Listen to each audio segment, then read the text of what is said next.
Hello दोस्तों, आपका अब अगला पेपर जो है वो है सीए इंटरमीडिएट कॉस्टिंग। और अब आपको आपका जो ये 1.5 डेज का जो टाइम है, आपको उसे बहुत इफेक्टिवली यूटिलाइज करना है। आपने इतने दिन टीचर्स के साथ तो पढ़ लिया, बट अब बारी आती है कि आप इस सब्जेक्ट को अपने पेस पे, अपने अंदाज से, अपने टाइम के हिसाब से आप इसे कवर कीजिए, ताकि ज्यादा से ज्यादा सिलेबस आप आपके 1.5 डेज में कवर कर सके। बट इस 1.5 डेज को किस तरीके से इफेक्टिवली यूटिलाइज करें, तो इसके लिए मैं आपको यहां पे गाइड करने के लिए आया हूं, ताकि आप एक काफी अच्छा सिलेबस आप इन शॉर्टेस्ट टाइम में कवर करें और एक नेक्स्ट लेवल कॉन्फिडेंस आप एग्जाम के लिए लेके जाए। तो चलिए दोस्तों, बात करते हैं how are we going to utilize our 1.5 days. तो चलिए इसकी बात करते हैं 1.5 डे का स्ट्रेटेजी। सबसे पहले आप क्या करने वाले हो, एक्सपेक्ट कर रहा हूं कि by 7 PM, yes today by 7 PM you are going to sit for studies. And जब आप पढ़ाई को बैठ रहे हो, सबसे पहला टॉपिक जो आप अभी निपटाओगे वो है अपना कॉस्ट शीट। भाई कॉस्ट शीट आपने एक बार फॉर्मेट को गो थ्रू करना है, ध्यान से समझना क्या क्या पढ़ना है आपने। कॉस्ट शीट आपने पूरा एक बार फॉर्मेट जो है पूरा ध्यान से पढ़ना है। पढ़ने के बाद उस फॉर्मेट को एक बार लिखना है, और जितने भी आपने कॉस्ट शीट के क्वेश्चंस आपके पास है, उस क्वेश्चंस को आपने गो थ्रू करना है। मेंटली सोचना है कि ये कौन से आइटम में जाएगा, कॉस्ट ऑफ प्रोडक्शन में होगा, वो कॉस्ट ऑफ सेल्स में होगा, फैक्ट्री ओवरहेड्स में जाएगा, वो जैसा भी आइटम है उसको आपने स्टडी करना है। और उसके बाद एक आध दो क्वेश्चंस जो लेंदी वाले हैं, जो बकायदा आपको सॉल्व करने हैं, एक आध क्वेश्चन उसका आपने सॉल्व कर देना है। इसके लिए आपको मिलते हैं सिर्फ और सिर्फ 1.5 hours. Sir will that be sufficient? Absolutely yes, क्योंकि पूरा फॉर्मेट बेस्ड चैप्टर है, इसमें आपको कोई दिक्कत नहीं आएगी। सो आपने पूरा कॉस्ट शीट ये 1.5 आवर्स में आपने निपटाना है, पॉइंट नंबर 1। उसके बाद जैसे ही आपका ये टॉपिक आपका खत्म हो जाता है 1.5 आवर्स में, इसके बाद आप अगला जो चैप्टर जो उठाएंगे वो होगा कॉस्ट अकाउंटिंग सिस्टम। जी हां, आप सही सुन रहे हो, आपने अगला टॉपिक जो है वो है कॉस्ट अकाउंटिंग सिस्टम आपने लेना है। कॉस्ट अकाउंटिंग सिस्टम में आपने सबसे पहले जो non integrated system of accounting है, उसके जर्नल एंट्रीज को आपने थॉरली रिवाइज करना है। फिर उसके बाद आपने जो इंटीग्रेटेड वाले जो जर्नल एंट्रीज है, उसमें तो कोई दिक्कत वाली बात नहीं है, क्योंकि बस उसमें कॉस्ट लेजर को हटा के आपने रिस्पेक्टिव वो आपने रियल और पर्सनल अकाउंट से आपने उसको रिप्लेस करना है। तो आपने ये नॉन इंटीग्रेटेड और इंटीग्रेटेड वाले ये जर्नल एंट्रीज आपने पूरी रिवाइज करनी है। और इसके अंदर भी जैसे ही आपके जर्नल एंट्रीज थरो हो जाएगी, जितने भी क्वेश्चंस आप चाहे मॉक टेस्ट पेपर्स हो, आरटीपी हो, प्रीवियस ईयर क्वेश्चंस हो, या अपनी क्लास की क्वेश्चन बैंक हो, वो आप क्वेश्चंस ऊपर से सॉल्व करो, देखो सॉल्यूशंस के साथ कि इसकी ये एंट्री पास कर ली, उसके सिर्फ ऑडिट टिक्स आप ऐसे मार्क करो, और आपने क्या कर लेना है, वो चैप्टर को आपने कंप्लीट करना है। और आपने बिल्कुल भी ज्यादा इसके ऊपर दिमाग मत लगाओ, सिर्फ भाई ये जर्नल एंट्री इसका क्या बनेगा चेक करो, वो जर्नल एंट्री है क्या, बस खत्म, कोई दिक्कत नहीं है इसके अंदर। और फिर जो आपने फोकस करना है दोस्तों, जो अगला जो टॉपिक आपने जिसके फोकस करना है वो है इसके अंदर का सबसे इंपॉर्टेंट टॉपिक जो है रिकंसिलिएशन। तो रिकंसिलिएशन डेफिनेटली आपने इसके क्वेश्चंस बहुत सारे सॉल्व करने हैं, आपने इसकी प्रैक्टिस भी करनी है। मतलब कुछ आप प्लस माइनस करके वो एडलेस करके ऐसा सॉल्व कर लो, बट कुछ आप लिख के जरूर सॉल्व करना। तो ऐसा आपने अगला टॉपिक जो आपने लेना है वो आपने कौन सा लेना है, कॉस्ट अकाउंटिंग सिस्टम वाला चैप्टर आपने उठाना है। क्लियर है एकदम बात? Yes sir.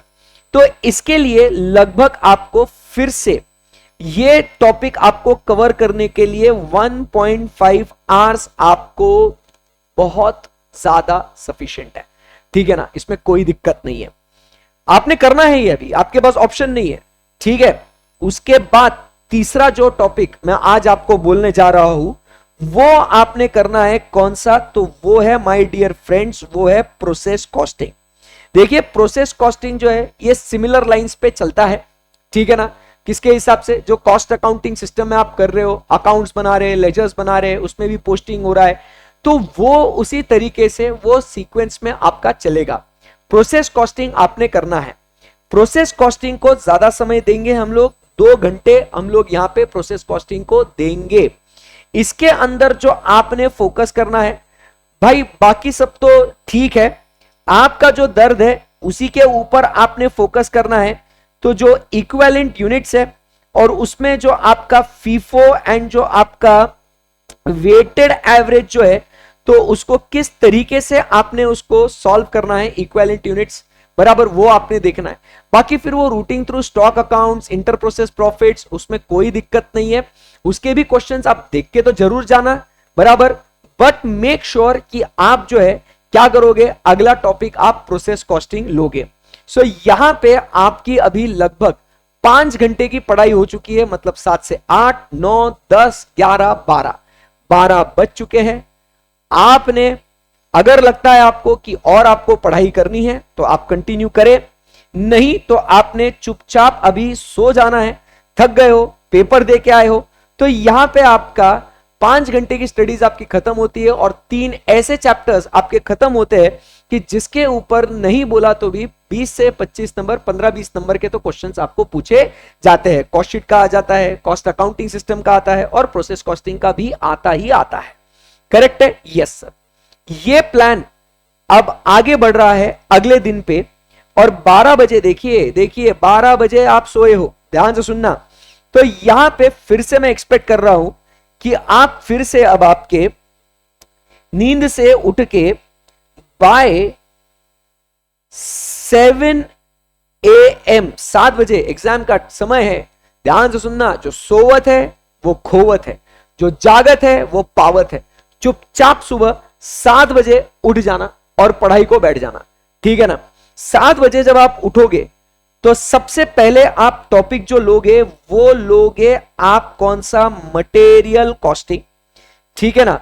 मटेरियल कॉस्टिंग में जितने जितने बेसिक क्वेश्चंस है उसको फटाफट आप देख लेना और 2-4 क्वेश्चन हर एक टाइप के सॉल्व कर देना, जैसे कि valuation of material, landed cost, computation of purchase cost, वो EOQ versus non EOQ non EOQ, discount without discount, फिर स्टोर्स लेजर। ये ऐसे क्वेश्चंस आप देख के जाना, ज्यादा कोई डिफिकल्ट नहीं होगा। तो इसके लिए आपने 2 घंटे आपने देना है मटेरियल कॉस्टिंग के लिए। सॉल्व करोगे, आपको पता है बहुत इजी जाएगा, कोई स्ट्रेस लेने की जरूरत नहीं है, ठीक है।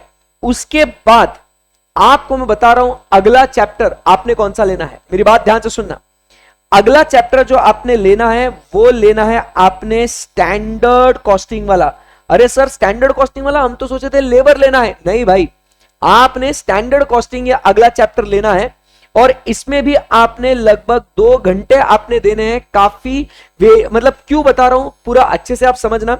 स्टैंडर्ड कॉस्टिंग आपने इस टॉपिक को लेना है, पूरे अच्छे से फॉर्मूलाज को स्टडी करो लॉजिक के साथ, उसके क्वेश्चंस वगैरह भी सॉल्व करो। जितना ज्यादा सॉल्व करोगे उतना आपके लिए बेटर होगा। कंटिन्यूअसली सॉल्व करते जाइए और आप समझिए जब ये स्टैंडर्ड कॉस्टिंग आपका हो जाएगा तो आपको उसमें जो लेबर कॉस्ट वेरिएंसेस जब आप सीखोगे तो आपको समझ में आएगा, okay this is the budgeted, this is the standard, this is the actual, so standard for actual, और वो सब चीजें आपके दिमाग में चालू हो जाएगी। तो आप जब वो चीज पे आपको कॉन्फिडेंस आ जाएगा, स्टैंडर्ड कॉस्टिंग आपका हो जाएगा, फिर उसके बाद जो आपने नेक्स्ट टॉपिक लेना है स्टैंडर्ड कॉस्टिंग के बाद फिर आपने लेना है लेबर कॉस्टिंग, क्योंकि उसके अंदर जो मेन आपका हाल से और रोवन की जब बातें आती है तो उसमें वही आपको एक्चुअल आवर्स और स्टैंडर्ड आवर्स, इसी में क्या हो जाता है, आप लोगों का प्रॉब्लम हो जाता है, आप उसी में अटक जाते हो।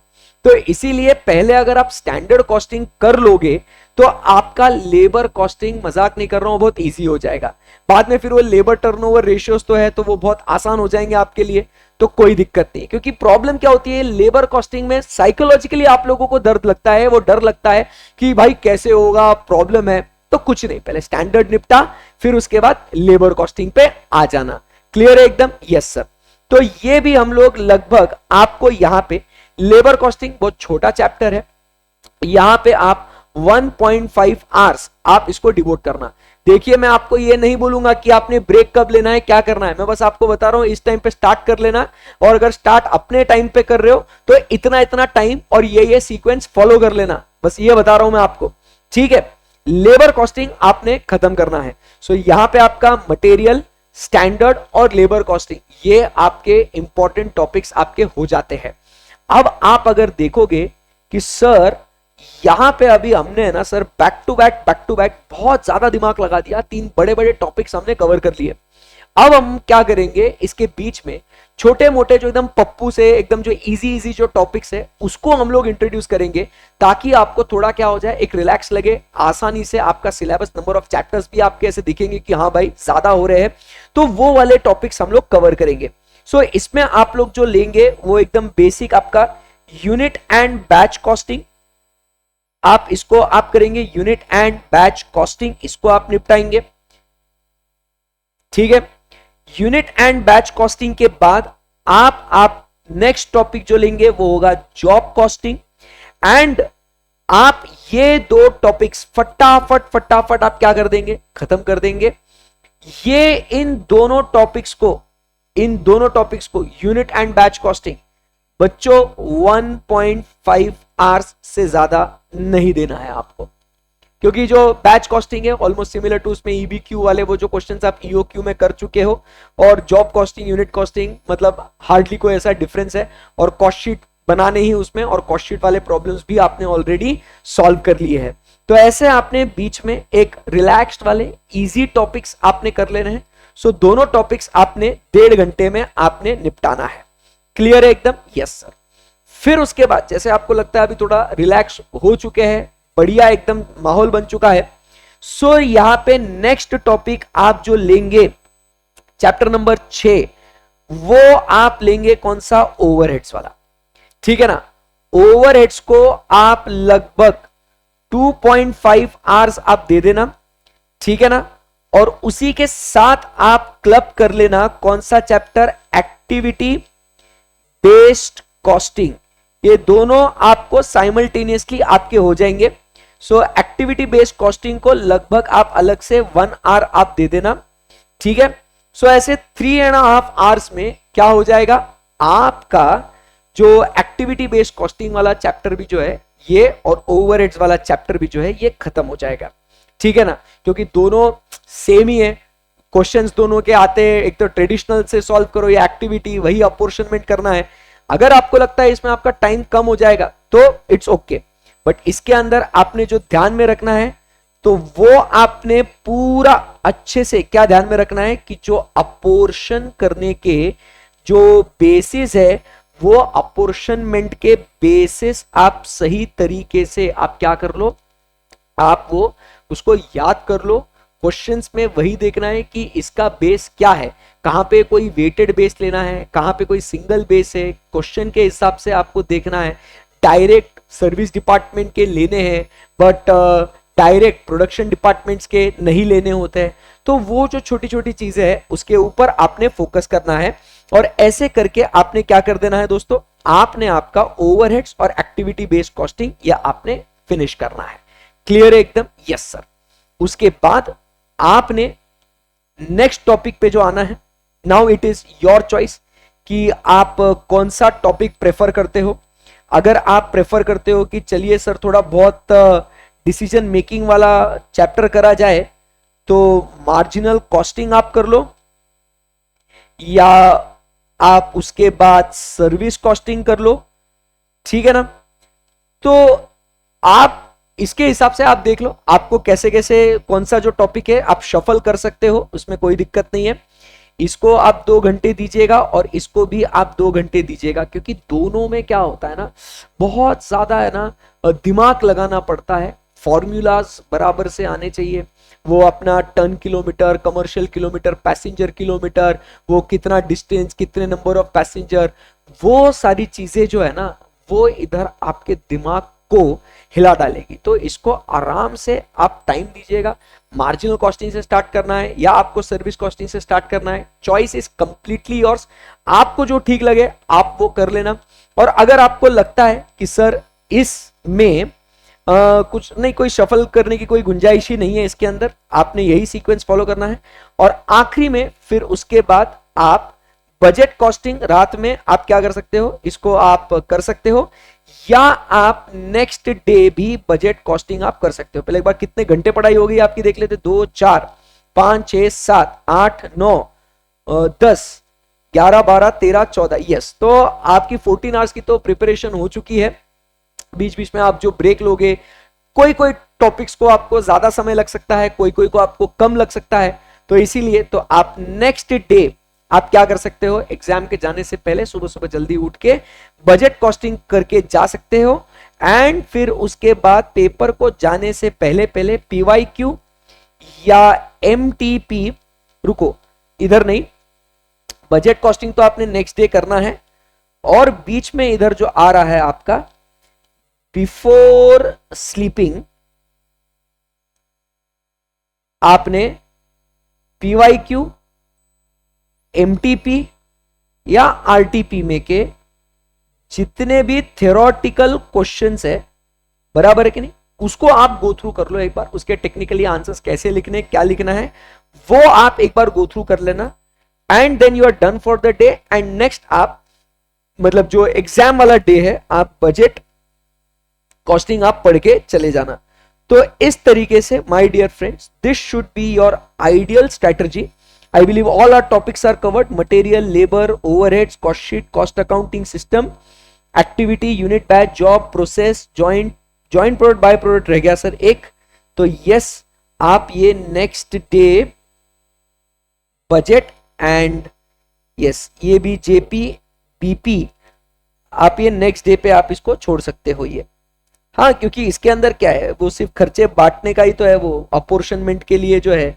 तो ये आपने बजट और जेपीबीपी ये आपने नेक्स्ट डे पे आपने डाल देना, उसको करके जाना है आपको, क्योंकि उसमें तो क्या खर्चे बांटने हैं, ज्यादा आधा घंटे का तो टॉपिक है वो, और बजट को 1-1.5 घंटा आप दे देना। फ्लेक्सिबल बजट, रेवेन्यू बजट, बराबर, उसमें जो रेशियोज वगैरह है वो रेशियोज वाला करके जरूर जाना, उसके ऊपर आपको क्वेश्चंस आ सकते हैं, राइट। तो इस समय पे बिल्कुल भी यहां वहां कुछ भी फोकस मत भटकाना, फोकस आपकी पढ़ाई उसके ऊपर आपका होना चाहिए। इस किसी में भी आपको अगर लगता है कि कोई टॉपिक्स, कोई क्वेश्चंस हम किस तरीके से सॉल्व करें, तो ऑलरेडी हटके क्वेश्चंस का पूरा 20-22 लेक्चर है उसके अंदर, तो वो देख सकते हो। टॉपिक वाइज नाम लिखा हुआ है, टॉपिक वाइज उधर नाम लिखा हुआ है, तो आप वो फटाफट कोई क्वेश्चन अगर प्रैक्टिस करने के लिए देखना है तो देख लेना, बट अपने पेस पे उसे जरूर आज की पढ़ाई करना। Wish you guys all the very best, God bless you, rock करके आना। Thank you very much.